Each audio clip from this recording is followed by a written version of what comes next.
Well, sometimes you see singers swing their head around when they are approaching a challenging note. The question is whether this motion has actual utility reason or it is artistic expression only. The answer is yes, it actually does something to your vocal cord assembly, vocal muscle assembly, actually assists you to achieve certain sounds. The first scenario when people tilt their head is when they sing in a traditional singing method, and in our perspective, everything other than chest voice based singing is traditional singing, including all the singings in history and the speech level singing for pop music. So in those singing methods, you're not supposed to have tension. Tension is an afterthought. So when you're approaching a high note, you're supposed to flip into a head voice. You're supposed to gradually change into a head voice. And in the circumstances of mixed voice, it is basically head voice with the pharyngeal and with lower larynx, so that you produce a mixed voice. But the high pitch of the note is determined by your head voice in the traditional singing, not chest voice based singing, which we're gonna cover. So what happens when you tilt your head? Well, usually gravity goes down, right? So if you are habitually tensing up your muscle, which is critically bad in traditional singing, other than what we will talk about soon, traditional singing, including every genre, tension is always bad. So, which means when you sing, you want to sing without tension. When you sing a high note, you're supposed to flip into your head voice. And when you do head voice, you are supposed to release tension. So when you tilt your head, what happens is that the gravity actually changes direction.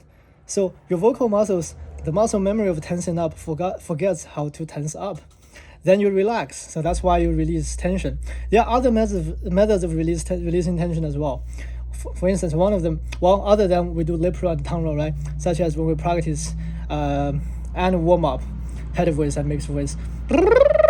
This is a way to release tension because your lips or tongue is closing and opening rapidly. So it blocks air and allows air to pass through rapidly changing states. That means your vocal cords are engaged and not engaged rapidly. Because the engagement time is so short, you don't really have time to tense up yet. So it's a way to sing without tension. This is why it's a warm-up technique, one of the reasons. And other than things like which is not really useful in application, and other than tilting your head, one of the ways is to put your thumb in between the V shape of your jawbone and your voice box. There's a soft spot here. Put your thumb here and try to swallow. However, be careful. Sometimes you can hurt yourself. Make sure you put your thumb here slightly, not pushing too hard. Put your thumb here and try to swallow. You will see this actually close up. This actually tense up and close up. And when you sing, you try to avoid tensing up. You try to avoid what you feel when you swallow. So you can feel it yourself. Just be careful. And you try to avoid this part tensing up. So when you sing a high note in speech level singing or traditional singing, you're supposed to gradually flip into your head voice. So it's soft. When you sing a high note, soft. Well, you can artificially add tension in traditional methods. I have to emphasize traditional method because I don't agree with any of this. So that is why people tilt their head. There are other ways to be mindful to sing without tension if you want to, such as putting your finger here. But tilting your head does change the direction of gravity so that your vocal muscle memory doesn't know how to react, doesn't know how to tense up. So you kind of release tension by tilting your head. So yes, it is useful. And secondly, when we talk about chest voice based singing, which means we sing every note with chest voice, no matter it is in a head register range or a low note. So basically you should be three and a half octaves, maybe even 4 octaves. You're supposed to use chest voice alone. And there are ways to do that. Why do you tilt your head? You know what? I was thinking a song today. Sing a long song, it's not too long. When I think about you, then I hear a song that you can. Wait, what's this? And it's when I think about you, think about you. It's natural. What if I don't throw my head? Then And that's when I think about. That's when I think about you. I can still do it, but it's different.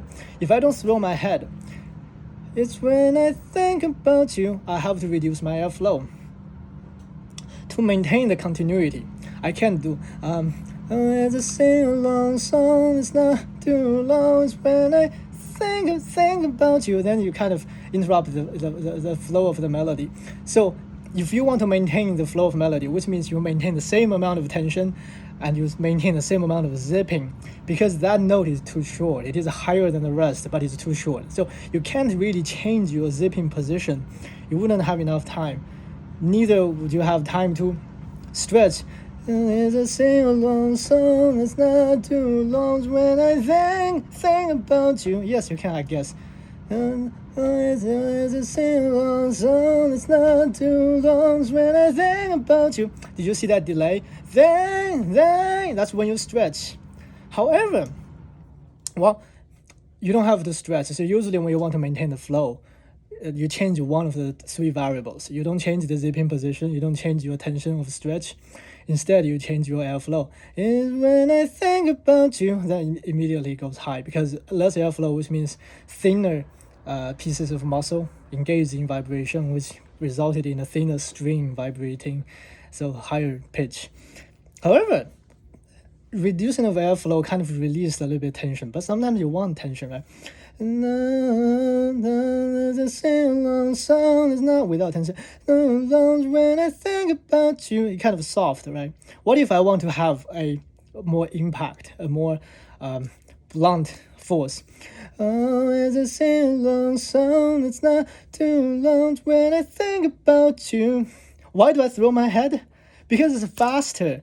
If I don't throw my head, I have to stretch my vocal cords. I have to stretch it. It's